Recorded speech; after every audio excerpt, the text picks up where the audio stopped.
श्री स्वामी समर्थ। मी वर्षा माझ्या चॅनलमध्ये तुमचं स्वागत करते आहे। स्वामी तुमच्या सर्व चांगल्या इच्छा मनोकामना पूर्ण करोत अशी मी स्वामीचरणी प्रार्थना करून आजच्या व्हिडिओला सुरुवात करते आहे। आजच्या व्हिडिओमध्ये आपण पाहणार आहोत आपल्या रोजच्या बिझी रुटीनमधून थोडासा टाईम काढून काही मंत्रांचं पठण केलं तर त्यापासून आपणास कोणते फायदे होणार आहेत तर ते आज आपण पाहणार आहोत।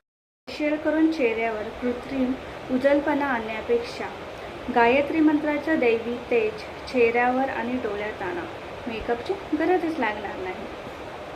टॉनिक्सपेक्षा मारुती स्तोत्र म्हणत जा आणि इम्युनिटी काय असते याचा जिवंत अनुभव घ्या।